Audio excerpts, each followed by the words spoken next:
Sama kuasa hukum Rizik Syihab, Sugito Atmo Prawiro lewat telepon. Pak Sugito dengan Riko, selamat sore. Selamat sore Mas Riko. Pak Sugito, jadi Pak Rizik mendapat perpanjangan visa berapa lama begitu? Yang jelas perpanjangan visa sudah ada, cuma mengenai masalah berapa lamanya, saya terus terang aja belum ngecek. Itu baru informasi di media.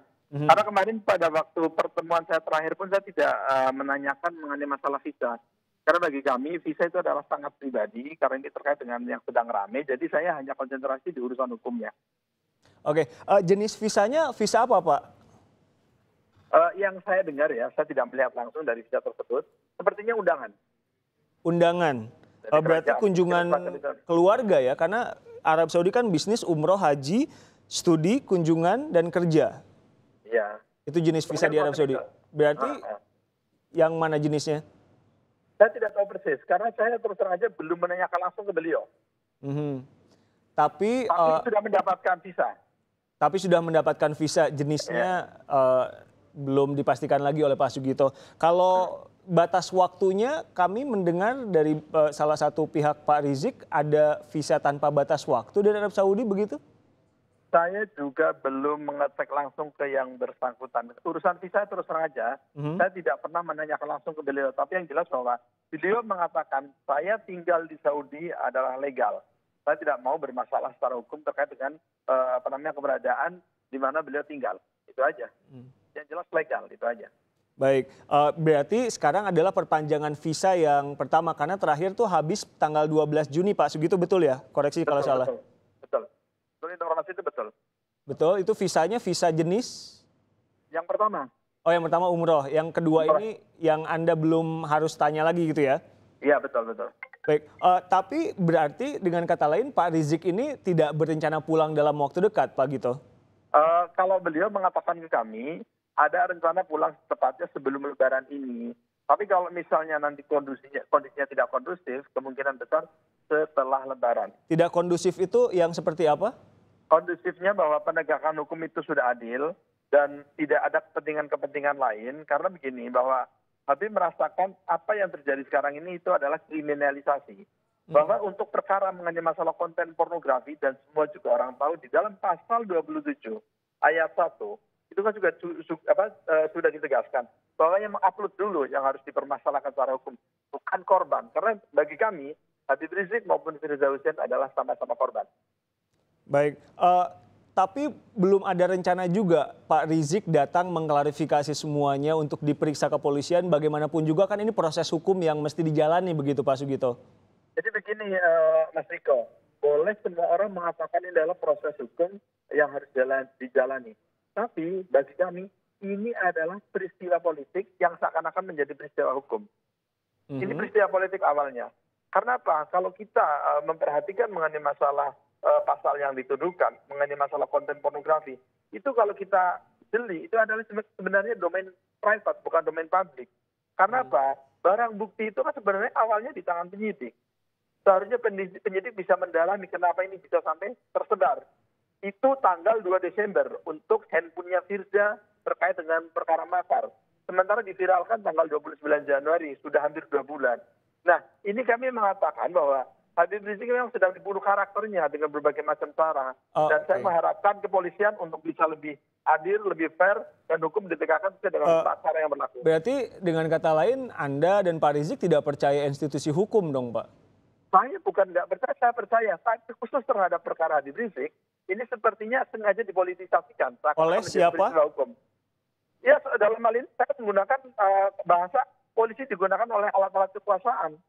Alat kekuasaannya adalah bagaimanapun juga kan ini kepolisian adalah satu-satunya penegak hukum yang beririsan dengan kasus yang sekarang ditangani dan yang menimpa Pak Rizik. Tidak ada rencana untuk mengklarifikasi mengikuti proses? Ada rencana mengklarifikasi. Ada rencana mengklarifikasi dalam waktu dekat ini. Dalam waktu dekat? Ya. Bisa saja 1 bulan atau 2 bulan setelah Lebaran. Menunggu apa Pak? Kenapa? Menunggu apa? Ya, kita juga akan membantu mengklarifikasi ke pihak kepolisian. Jadi ini kan penetapan tersangkanya juga sangat buru-buru, belum ada pemeriksaan. Dan pada waktu itu, pada awal pemanggilan pertama dan kedua, mereka juga sudah tahu bahwa Habib Rizik itu ada di Saudi. Kenapa dipaksakan dipanggil kedua? Dan ini mengatakan bahwa ini sengaja dipercepat gitu loh. Karena mereka tahu semua bahwa Habib Rizik itu ada di Saudi. Baik. Seharusnya pemanggilannya bisa diinformasikan dulu bahwa kapan itu pulang umroh. Dan dengan cara-cara yang elegan lah. Segenting itu acara Pak Rizik di Saudi, Pak. Apa yang bisa diceritakan Pak Rizik di Arab Saudi ini sedang apa? Oh, jadi begini, Habib Rizik sekarang sebagian besar waktu digunakan untuk ibadah. Yang kedua, dia banyak membaca buku dan kitab-kitab yang selama ini juga terhambat karena kan kesibukannya berdakwah di Indonesia. Yang ketiga, menerima tamu. Karena banyak tamu yang datang ke tempatnya Habib Rizik tinggal, baik orang Indonesia maupun orang Saudi. Oke, Pak Rizik di Arab Saudi dengan keluarga atau sendiri atau gimana, Pak? Dengan keluarga.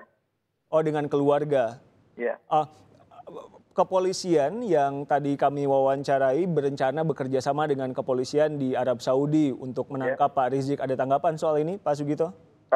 Ya, itu hak pihak kepolisian. Kita tidak bisa menghambat.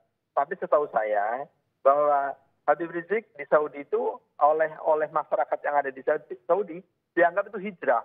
Jadi hijrah itu seperti Nabi Muhammad hijrah dari Mekah ke Madinah, demi dari Indonesia ke Jakarta karena ada penzoliman. Wow, hijrah, Pak, begitu? Ya, punya persepsi semacam itu.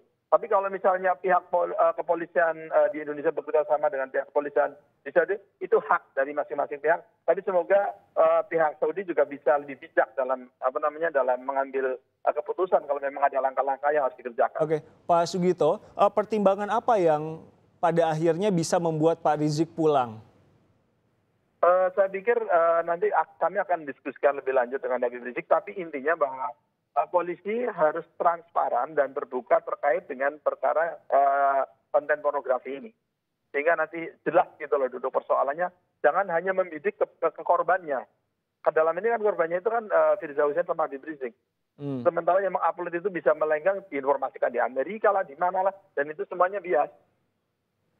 Jadi inginnya menunggu sampai yang menguploadnya ditangkap dulu, baru Pak Rizik akan mengklarifikasi semuanya atau gimana?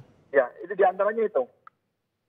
Sempat berkomunikasi Pak Rizik dengan saksi-saksi lain misalnya? Tidak pernah. Beliau hanya berkomunikasi dengan saya menyangkut mengenai masalah perkembangan perkara, dia menanyakan ke kami. Komunikasi terakhir kapan dengan Pak Sugito? Berapa? Komunikasi dengan Pak Gito terakhir? Mungkin 2 jam yang lalu. Sorry Pak, nggak kedengeran. 2 jam yang lalu. Oh, 2 jam yang lalu. Iya. Ngobrol soal apa Pak? Perkembangan kasus terkini tentu menjadi bahasan? Di antaranya mengenai masalah terkait dengan red notice yang ditolak, terus Habib tetap harus konsisten dengan dengan apa yang disikapinya sekarang ini, menyangkut mengenai masalah perjuangan kebenaran ini, supaya tidak lemah dalam berjuang. Bila tetap semangat bahwa ini adalah sebuah rekayasa yang ingin menjatuhkan nama beliau. Punya keyakinan semacam itu. Pak Sugito, sejumlah pihak mempertanyakan ini. Jelaskan kepada kami alasannya. Kenapa nggak pulang saja sih Pak? Jelaskan semuanya, diperiksa. Toh kalau misalnya memang tidak apa-apa, tidak bersalah kan nanti tidak ada yang bisa dibuktikan juga.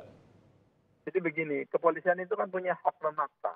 Jadi dalam artian hak untuk menahan, hak untuk menangkap, hak untuk dan berbagai macam yang memang itu diperbolehkan secara hukum acara. Jadi itu ketakutan Pak Rizik ya? Ya, jadi begini, kalau misalnya itu sebuah fakta yang benar, kita mungkin akan memaklumi. Tapi ketika sudah memaksakan kehendak dan sewenang-wenang, tentunya kita akan komplain. Tapi bagaimanapun dengan komplain, karena dia punya kekuasaan, kadang-kadang kita mengalami kesulitan dengan pihak kepolisian. Baiklah, terima kasih. Kuasa hukum Rizik Syihab Sugito Atmo Prawiro telah bergabung bersama kami di Kompas Petang. Terima kasih.